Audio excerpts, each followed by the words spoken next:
From MTN News, you're watching Montana This Morning. Nearly a third of all ballots for the coming election have already been turned in across Montana. Coming up, what that means for campaigning during these final days before the election. And law enforcement officers say, well, 6:30 on this Thursday. Chet Lehman, Holly Brantley, Matt Elwell joining us as well from the Weather Center. That's really the big story today. Absolutely, is the fact that the weather out there, parts of southwest Montana literally getting hammered with the first major storm, Matt, as we talk about It this. is, and we're talking about a couple of different stories. Very dry west of the divide, east of the divide, we're seeing some heavy snow. Bozeman Pass, snow and ice. Homestake passing more snow looking east, so coming up the pass toward Butte. That Butte Hill may be a little dicey there. Also black ice being reported down the Gallatin Canyon. This is a slow go no matter which way you take it. Temperatures holding into the teens and 20s. It's extremely cold in Butte. The snow is tapering. We don't have much snow falling in the mining city, and I think by about 9-10 o'clock most of that snow is done. Planner calling for temperatures into the 20s this afternoon. Again, we do have a layer of ice under that snow, so any areas that are dealing with snow this morning, it is going to be very dangerous for your commute. We're going to talk more about your hour-by-hour forecast coming up in just a few minutes. Thank you, Matt. More than 240,000 Montanans have already made their choice in the upcoming general election. MTN's Jonathan Ambarian looks at the votes that have come in so far and what it means for the last days of campaigning here in the Treasure State. With just under 2 weeks until Election Day, a large portion of Montana's votes are already accounted for, and that changes how campaigns will spend their final days.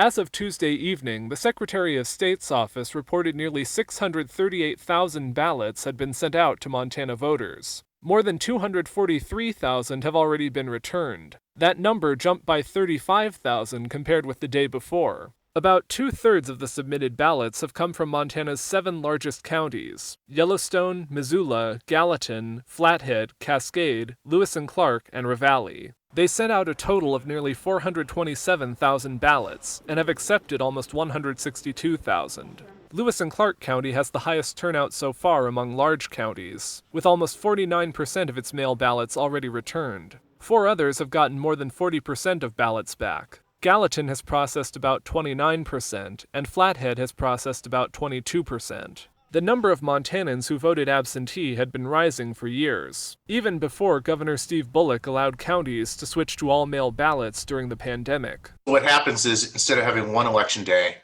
we have multiple election days. David Parker, the chair of Montana State University's Political Science Department, says with so many votes in, campaigns get diminishing returns from traditional ads, so they'll likely refocus to try to motivate those who still haven't turned their ballots in. Now campaigns have to shift their resources in ways that are less blunt, in ways that are more targeted, specifically to those voters that they know have not returned their ballots yet. Parker says it's possible about half of the total vote in this election could be in by the end of Wednesday. In Helena, Jonathan Ambarian, MTN News. Now, Jonathan tells us in the June primary, which was conducted entirely by mail, Montana voters returned more than 60% of the ballots that were sent out. Total voter turnout was the highest for a primary in decades. All but 11 counties are holding mail elections this time around as well. The Gallatin County Drug Take-Back Day has been canceled due to the rising numbers of COVID-19 cases in the area. It had been set for this Saturday at locations across the county. But that doesn't mean you can't safely dispose of your unused prescription drugs. Drop boxes for safe disposal can be found at 9 locations across the county. In Bozeman, those locations include the Law and Justice Center on South 16th, the Bozeman Police Department, the MSU Police Department, and the pharmacy at Bozeman Health Hospital. Other locations in the county can be found on our website. 6:34 in court news this morning. A Bozeman woman facing a felony charge of attempted homicide, after a possible poisoning attempt on a 6-year-old boy. According to court documents, witnesses say 49-year-old Cherise K. Andreessen told them she gave the child Ambien pills. Now, law enforcement responded to the call regarding the possible poisoning. The boy has survived after being transported to Bozeman Health Deaconess Hospital. He had symptoms that included vomiting, hallucinations, and incoherence. Andreessen's bail set at $250,000. The state reports 624 new COVID-19 cases on the Montana Response Tracking Map and added 23 new deaths. That brings the state death toll to 290 as of this morning. Montana is reporting 8,790 active COVID cases, with nearly 3,000 new tests taken over the last 24 reporting hours in that period. And the Gallatin County Health officials report 57 new cases, bringing the cumulative total to exactly 2,400. In Silver Bow County, there are no new cases, but officials say 115 cases are still active. Deer Lodge County reports 8 new cases. 98 are listed as active. You find the latest updated numbers on our website. It is 5:35 or 6:35, I should say, here on this Thursday. We're going to take a quick break. When we come back, wildfires tearing through Colorado this morning.